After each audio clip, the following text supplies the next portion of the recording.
Hey guys, how's it going? Let me ask you something, and I actually want you to sit with this for a second. Think about the last 5 things you spent your most mental energy on. The stuff that kept looping in your head at 2 a.m. You know, the conversations you kept replaying in your head, or even the fears that you kept feeding. Now think about your life right now. Now what I want to tell you is there's a law. Now I'm not talking about what someone created or manufactured for a self-help book or some course.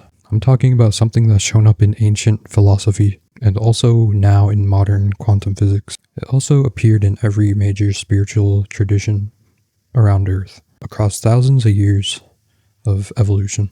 And most people are completely unaware that it's like completely running their life right now. Now I completely came across this concept during my lowest point of my life.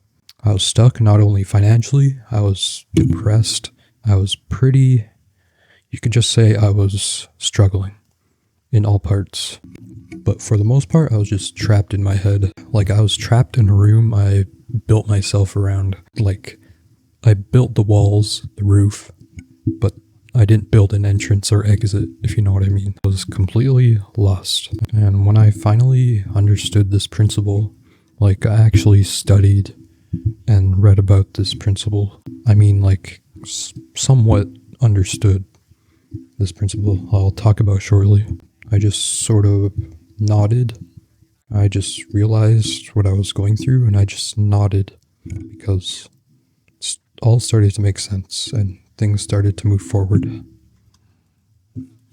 Just all started to make sense and slowly but surely moved forward in a positive way. Now that's what I want to talk about today, so please just stick with me. This is one of those things that sound cliche and sound stupid or simple to some people.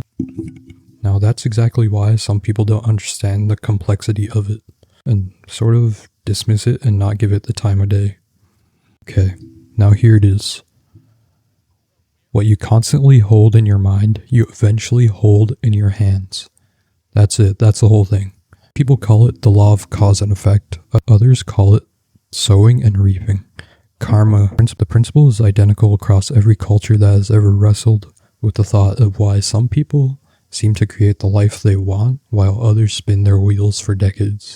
Your mind is not just a storage unit for thoughts. It's more like a field of soil, incredibly fertile, and it's completely indifferent to what you plant in it.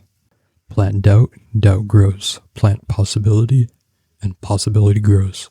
The field doesn't have a preference, it just produces. Here's where it gets a little personal, so stay with me. Most people think they want good things for their life, and consciously they do, but what are they actually planting? Hour after hour, day after day, they are rehearsing what could go wrong. They're replaying the last time they failed. They're pre-living rejection before they even try. They're so focused on what they don't want that they've essentially been watering those seeds without even realizing it. There's an old idea, energy flows where attention goes. You can't pour your mental energy into fear and harvest confidence. You can't obsess over what's missing in your life and somehow end up feeling abundant. It doesn't work that way. The field doesn't lie. I spent years doing this. I would tell people I wanted to build something meaningful, and then I'd spend 3 hours a day consuming content about why everything was broken and nothing ever worked out for people like me. And then I'd wonder why I felt paralyzed. The seeds I was planting and the harvest I was praying for, they had nothing to do with each other. Apologies for all the plant comparisons, it's just stick with me. Now for the shift. So what does it actually look like to plant intentionally? It starts with clarity, not motivation, not hustle, clarity. You have to know specifically what you're growing toward. Vague seeds produce vague results. When I finally sat down and wrote out in detail what I actually wanted in my life, something strange happened. It stopped feeling like a fantasy and started feeling like a direction. Then comes the daily tending. This is the part nobody wants to talk about because it's not glamorous. You protect your mind the way a gardener protects young crops. You're deliberate about what you let in. Catch the negative spirals earlier. You replace them not with toxic positivity, but with honest possibility. I don't know how yet, but I'm figuring it out. One reframe changed the texture of my days. And then there's action. Because here's something the law makes crystal clear. Thought without movement is just daydreaming. The seed doesn't grow because you believe in it. It grows because you plant it, watered it, showed up for it even on the days it doesn't look like anything's happening. Now, this is maybe the hardest part, the timing.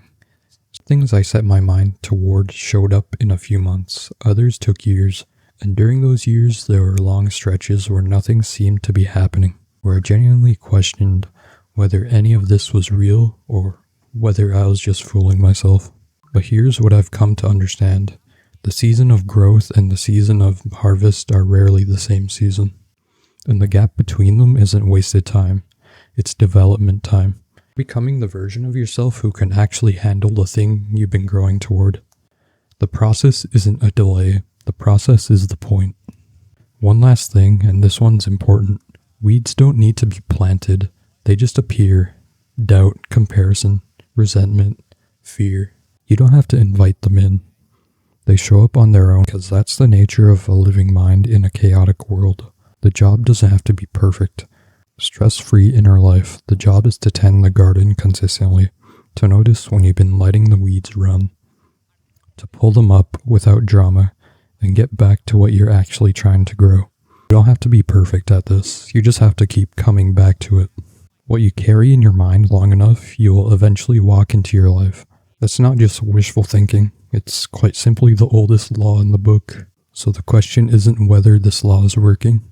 The question is, what are you growing?